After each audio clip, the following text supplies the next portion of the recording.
Dear students, आज हम पढ़ने जा रहे हैं पोएम द ट्रीज़, जो कि एड्रियन रिच के द्वारा कंपोज की गई है। और ये जो पोएम है, इसके टाइटल को आप अच्छे से जानते हैं, द ट्रीज़। तो इस पोएम में पेड़ों के विषय में बताया जा रहा है, और ये इसमें एक इमेजिनेशन की गई है, एक कल्पना की गई है। और इसमें आपने देखा होगा कि आजकल हमने क्या कर दिया है कि जो पेड़ों की जो वास्तविक उसकी जो जगह थी, पेड़ों का जो एक स्थान था, उसको हमने ख़त्म कर दिया है और पेड़ों को वहाँ से हटा करके अपने घरों में पेड़ों को लगाना शुरू कर दिया है। हमने क्या किया है कि जो जंगल होते थे, जंगल से पेड़ों को पूरी तरह से समाप्त कर दिया है, उसको काट दिया है, और हमने उन पेड़ों को अपने जंगल में से हटा करके अपने घर में लगा लिया है। जिससे क्या हो गया है कि इसमें एक कल्पना की गई है कि जैसे कि एक लेडीज़ होती हैं, जो फीमेल्स होती हैं, जो औरतें होती हैं, तो हमने औरतों को बाहर निकलने से रोक दिया है और उनको घर के अंदर बंद कर दिया है। ऐसे ही हमने पेड़ों को भी बंद कर दिया गया है। तो जैसे कि फीमेल्स ने, जैसे कि जो औरतें हैं, उन्होंने एक विद्रोह कर दिया है, उन्होंने एक क्रांति शुरू कर दी है कि वे भी घर के अंदर दब करके नहीं रहेंगी, और वे बाहर निकल करके आदमी के साथ कंधे से कंधा मिला करके वो पूरा सब काम करेंगी, जो कि एक इंसान, जो कि एक मेल कर सकता है, जो कि एक आदमी कर सकता है। तो इसी तरह से इसमें एक कल्पना की गई है कि जैसे कि पेड़ पौधे हैं, पेड़ पौधों ने भी विद्रोह कर दिया है। पेड़ पौधों ने भी अपनी एक तरह से घर से बाहर निकलने के लिए उन्होंने एक क्रांति शुरू कर दी है। तो एक इसमें कल्पना है, और इसमें पेड़ों को एक आदमी की तरह प्रस्तुत किया जा रहा है, एक ऐसे आदमी की तरह प्रस्तुत किया जा रहा है जैसे कि कोई आदमी जिसको घर के अंदर बंद कर दिया गया है, और वो एक ऐसा आदमी है जो कि बाहर निकलने के लिए परेशान हो रहा है। आप सोचिए कि एक ऐसा आदमी जिसका जो जगह है, जैसे कि मान लीजिए कोई कोई व्यक्ति है और उसको हमने एक घर के अंदर एक अंधेरे वाले कमरे में बंद कर दिया है, तो वो बाहर निकलने के लिए तड़पने लगता है। तो इसी तरह से पेड़ भी बाहर निकलने के लिए तड़प रहे हैं, वे एक इंसान की तरह बिहेव कर रहे हैं, इंसान की तरह वो व्यवहार कर रहे हैं। तो आगे हम इसको पढ़ेंगे, और जब आप इस पोएम को पढ़ेंगे डिटेल में, तो आपको आइडिया लग जाएगा कि इस पोएम में किस प्रकार से जो ट्रीज़ हैं, उन्होंने विद्रोह करने के बाद भी कैसे जंगल की तरफ दौड़ के जा रहे हैं। आपने जानते हैं कि जो पेड़ों का जो वास्तविक जगह होती है, वास्तविक स्थान होता है, वो जंगल होता है। लेकिन हमने जंगलों को तो फिनिश कर दिया, जंगलों को ख़त्म कर दिया है, और हमने पेड़ों को वहाँ से हटा करके अपने घर में ले आए हैं। तो ऐसा नहीं हो सकता है। तो पेड़ों ने क्रांति शुरू कर दी है, पेड़ों ने विद्रोह शुरू कर दिया है, और वे आगे क्या होगा, आने वाले समय में क्या होगा, इसको हम इस पोएम में पढ़ेंगे। द ट्रीज़, पेड़ों के बारे में उसमें बताया जा रहा है। इंट्रोडक्शन पढ़ेंगे सबसे पहले।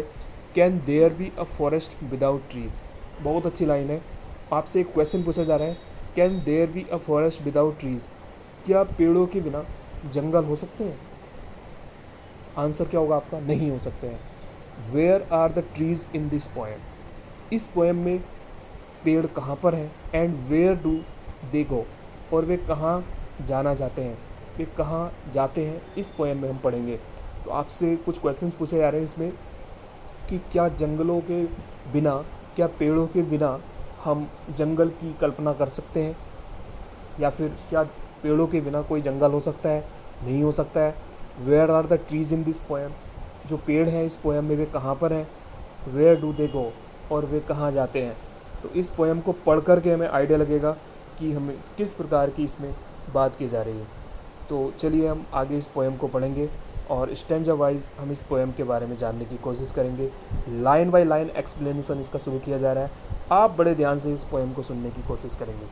चलिए तो स्टार्ट करते हैं। First line. तो देखिए, इसमें जो फर्स्ट लाइन है उसकी सबसे पहले बात करते हैं। The trees inside are moving out into the forest.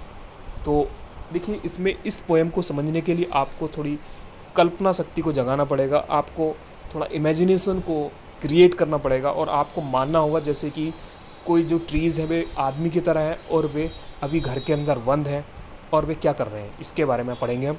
The trees inside are moving out. जो देखिए, घर के अंदर जो पेड़ है, इनसाइड का मतलब होता है घर के अंदर, किसी चीज़ के अंदर इनसाइड के लिए यूज़ किया जाता है। द ट्रीज़ इनसाइड, जो घर के अंदर पेड़ है, आर मूविंग आउट, वे बाहर की तरफ मूव कर रहे हैं, बाहर की तरफ भाग रहे हैं, बाहर की तरफ जाने की कोशिश कर रहे हैं, इनटू द फॉरेस्ट, और वे जंगल में जाना चाहते हैं। The forest that was empty all these days. और जो इस समय जो फॉरेस्ट है, जो जंगल है, फॉरेस्ट का मतलब जंगल होता है, दैट वाज एम्प्टी, वे पूरी तरह से खाली हैं all these days.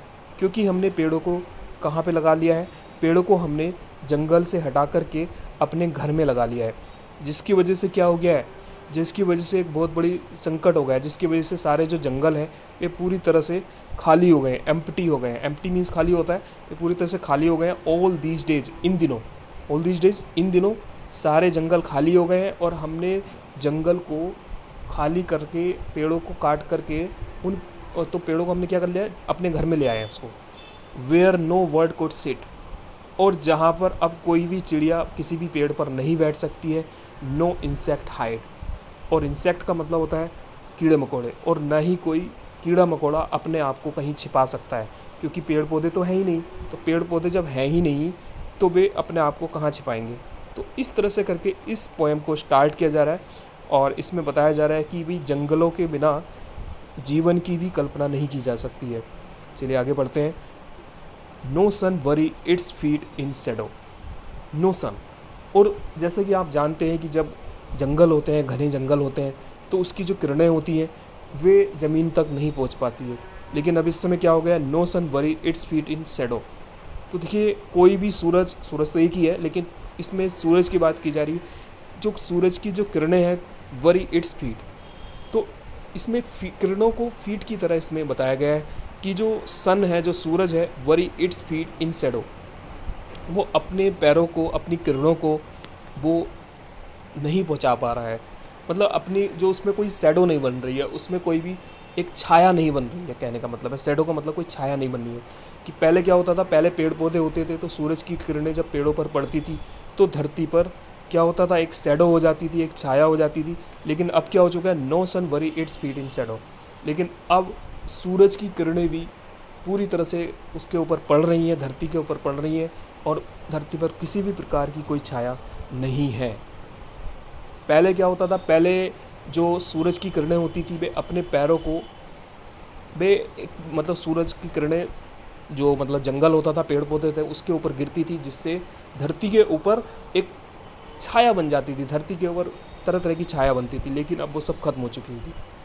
The forest that was empty, और जो जंगल है जो कि खाली था, ऑल दीज नाइट्स, जो रात भर जो खाली पड़ा रहता था, will be full of trees by morning, और उम्मीद है कि वो सुबह तक जंगलों से भर जाएगा, क्योंकि सारे जो पेड़ पौधे हैं वे जंगल की तरफ दौड़ रहे हैं। मान लीजिए कोई एक लेडी है, कोई वुमेन है, कोई औरत है, और हमने उनको बंद कर दिया है, और उन्होंने वहाँ से दौड़ने का, वहाँ से भागने का पूरी तरह से प्रोग्राम बना कर रखी है, और वे घर से भागना चाह रहे हैं। इसी तरह से पेड़ है जिसको हमने घर के अंदर बंद कर रखा है, वे पेड़ भी क्रांति शुरू करके, विद्रोह शुरू करके, घर को तोड़ करके वे बाहर की तरफ दौड़ने जा रहे हैं। तो ऐसा बड़ी जल्दी होने वाला है। अभी इस समय रात हो रही है, और हो सकता है कि कल सुबह तक ये सब पूरी तरह से चेंज हो जाए। चलिए next we are going to start the another stanza. All nights the roots work. देखिए सारी रात भर, पूरी रात भर, ऑल नाइट्स, पूरी रात भर, द रूट्स वर्क, जो पेड़ की जड़ें हैं वे काम कर रही हैं, पेड़ की जड़ें हैं वे मूव कर रही हैं, वे दौड़ रही हैं। टू डिसएंगेज दैमसेल्व्स, वे अपने आप को डिसएंगेज करना चाहती हैं, वे अपने आप को घर से पूरी तरह से अलग करना चाहती हैं फ्रॉम द क्रैक्स। और घर के अंदर जो क्रैक्स हैं, घर के अंदर जो आपने देखा होगा जो पेड़ पौधे होते हैं, पेड़ पौधे की जो जड़ें होती हैं वे धरती को चीर करके अंदर जाती हैं। तो वे इस समय क्या कर रही हैं, them cells from the cracks, वे पेड़ की जड़ें अपने आप को क्रैक्स से, जो क्रैक्स हैं वहाँ पर जो दरारें हैं उससे अपने आप को अलग कर रही हैं इन द वरांदा फ्लोर। और ये सब बरामदे का जो फ्लोर है, बरामदे का जो फर्श है वहाँ पर हो रहा है, ठीक है ना। The leaves strain toward the glass, और जो लीव्स हैं, जो पत्तियाँ हैं, स्ट्रेन, वे भी पूरी तरह से जोर मार रही हैं, पूरी तरह से प्रेशर के साथ टुवर्ड द ग्लास, और वे ग्लास की तरफ जो शीशा लगा हुआ है घर के अंदर उससे उसको तोड़ करके आगे बढ़ना चाहती हैं। Small twigs stiff with exertion, और न केवल पत्तियाँ बल्कि स्मॉल ट्विक्स होती हैं, जो कोपले होती हैं, जो नई नई पत्तियाँ होती हैं, जो अभी अभी छोटी छोटी पत्तियाँ हैं, तो वे भी कोशिश कर रही हैं, वे भी पूरी तरह से जोर लगा रही हैं। स्टिफ विद एक्सर्शन, एफर्ट कर रही हैं, एक्सर्स का मतलब यहाँ पे कोशिश कर रही हैं, ट्राई कर रही हैं, या फिर एफर्ट कर रही हैं, वे भी कोशिश कर रही हैं। मतलब पूरा पेड़ न केवल उसकी जड़ें, न केवल उसकी शाखाएं, बल्कि पत्तियां और जो छोटी छोटी कोमल सी पत्तियां हैं वे भी पूरी तरह से घर से बाहर निकलने की के बाद भागने की कोशिश कर रही हैं, वे भी जोर लगा रही हैं। कहने का मतलब है कि जो आप ये भी कह सकते हैं कि जो क्रांति होती है वो खाली एक आदमी से नहीं होती है, पूरे बच्चे से। आपने देखा होगा छोटे छोटे बच्चे और जो बूढ़े जवान सभी को कोशिश करनी पड़ती है, तभी जाके एक चेंज आता है। इसी तरह से पेड़ पौधे भी एक नया चेंज लाने की कोशिश कर रहे हैं। वे उनकी जो एक्चुअल में जो उनका जो जगह है वो जंगलों में है और वे वहाँ पे जाने की कोशिश कर रहे हैं। Next we are going to start next line. Long cramped was shuffling under the roof. Long cramped was, और जो लंबी लंबी जो शाखाएं हैं, वॉज शाखाएं हैं सफलिंग अंडर द रूफ, और जो अभी वे छत के नीचे हैं, छत के नीचे हैं वे। Likely newly discharge patients half dazed move to the clinic doors. बहुत ही अच्छी लाइनें हैं और बहुत अच्छी सिमली जो एक फिगर ऑफ स्पीच होती है उसमें इसको डिस्क्राइब किया जा रहा है, इसमें इसका वर्णन किया जा रहा है। इसमें बताया जा रहा है कि long cramped was shuffling under the roof, और जो पेड़ों की लंबी लंबी शाखाएं हैं वे छत को तोड़ करके, छत कर को आगे तोड़ करके वे बाहर निकलना चाहती हैं, वे बाहर जाना चाहती हैं। कैसे जाना चाहती हैं? लाइक न्यूली डिस्चार्ज पेशेंट, जैसे कि एक नया अभी अभी जो अस्पताल से जो बाहर निकला हुआ जो पेशेंट होता है, जो कोई रोगी होता है, हाफ डेजेड, तो जैसे ही वो बाहर आता है तो हाफ डेजेड होता है वो, मतलब उसको जब वो उजाले में आता है तो उसको चकाचौंध लगती है। Moving to the clinic doors, और जैसे ही वो उस अस्पताल के क्लिनिक के डोर से, दरवाजे से बाहर निकलता है और वो उजाले में देखते हैं तो उसकी आंखें चकाचौंध में आ जाती हैं। तो ऐसे ही उसी प्रकार से जो पेड़ पौधे हैं वे भी पूरी तरह से बाहर निकलने के लिए फड़फड़ा रहे हैं, बाहर निकलने के लिए वे पूरा जोर लगा रहे हैं, पूरी तरह से कोशिश कर रहे हैं। और आप इसको एक फीमेल की तरह भी कह सकते हैं, औरतें हैं। आजकल जो औरतें हैं वे भी बाहर निकलने के लिए फड़फड़ा रही हैं, बाहर निकलने के लिए भी क्रांति कर रही हैं। वे भी जैसे कि मेल्स होते हैं, जैसे कि आदमी होते हैं, वे जैसे जैसे काम कर रहे हैं, औरतें भी उसी तरह की उनसे कंधे से कंधा मिला करके वे काम कर रही हैं, आगे बढ़ रही हैं। उसी प्रकार से वे क्रांति कर रही हैं और आने वाले समय में वे भी चाहती हैं कि वे एक मनुष्य की तरह, एक आदमी की तरह, उसी की तरह, आदमी की तरह वे वो काम करें जो कि एक इंसान करता है, जो कि एक आदमी करता है। तो देखिए शुरू के जो 2 स्टैंजास थे, इसमें बताने की कोशिश की जा रही है कि कैसे पेड़ पौधे पूरी तरह से कोशिश कर रहे हैं और वे ऊब चुके हैं, वे थक चुके हैं। एक बंद जो एक एटमॉस्फेयर होता है, जो वातावरण होता है, वहाँ का जो एक उबाऊपन होता है, वहाँ से उसको तोड़ करके उसको बाहर निकलना चाहते हैं। ये सब इसमें बताने की कोशिश की जा रही है। नेक्स्ट स्टैंजा पढ़ेंगे हम अगले, इसमें देखिए नेक्स्ट स्टैंजा पढ़ने जा रहे हैं, आई सिट इनसाइड। अब देखिए थोड़ा सा चेंज हो गया ये पोएम, और इसमें बताया जा रहा है कि आई सिट इनसाइड, जो मैं हूँ, मैं घर के अंदर बैठा हूँ। डोर्स ओपन टू वरांदा, और ये एक ऐसा कमरा है जिसका जो दरवाज़ा है ओपन टू वरांदा, ये बरामदे की तरफ खुलता है। बरामदा एक आंगन होता है, घर का जो आंगन होता है उसको हम बरामदा बोलते हैं इंग्लिश में। आई सिट इनसाइड, मैं घर के अंदर हूँ। डोर्स ओपन टू द वरांदा, और मैं ये सब देख रहा हूँ कि कैसे पेड़ पौधे बाहर निकलने की कोशिश कर रहे हैं। राइटिंग लॉन्ग लेटर्स, और इस समय एक लॉन्ग लेटर्स लिख रहा हूँ। In which I scarcely mention the departure of Forrest from the house, लेकिन मैं आई स्कैर्सली मीन्स बड़े ही मुश्किल से, मैंसन मीन्स वर्णन कर रहा हूँ, the departure of the forest from the house, कि ये जो जंगल है, ये घर से जो मतलब पेड़ पौधे हैं, ये घर से जंगलों की तरफ दौड़ रहे हैं, तो इसका मैं वर्णन नहीं कर रहा हूँ। द स्काई इज़ फ्रेश, और जो आसमान है, जो इस समय स्काई है, जो नाइट है इस समय, वो बड़ी ताज़ी है। नाइट ताज़ी है क्या मतलब, इस समय जो रात है वो बड़ी सुंदर हवा चल रही है और बिल्कुल फ्रेश लग रही है, बड़ी ताज़ी लग रही है। The whole moon shines in a sky still open, और पूरा चंद्रमा दिख रहा है, वो चमक रहा है, चमचमा रहा है। उसकी जो सूरज मतलब जो चंद्रमा की जो रोशनी है पूरी तरह से वो उस कमरे तक आ रही है, और जिससे लग रहा है जैसे कि द नाइट इज फ्रेश, जैसे कि जो रात है वो पूरी तरह से फ्रेश हो। The smell of leaves and lichen, और जो वहाँ की जो लीव्स की जो स्मेल है, जो खुशबू है वहाँ पे फैल रही है। एंड लाइकेन, जो पेड़ पौधों की पत्तियाँ हैं, और जो लाइकेन होते हैं ये भी छोटे मोटे कीड़े मकोड़े होते हैं, तो उसकी तरह जो पत्तियाँ हैं और उनके जो स्मेल है, उसकी जो खुशबू है वो चारों तरफ फैल रही है।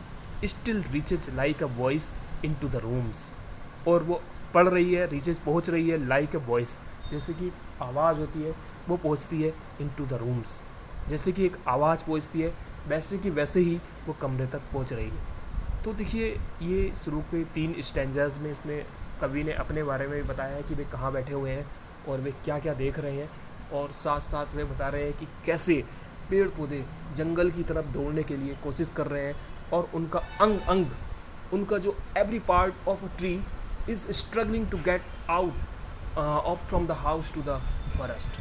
मतलब एक एक हिस्सा पेड़ का, एक एक हिस्सा पेड़ का रोम रोम कोशिश कर रहा है घर से बाहर जाने की।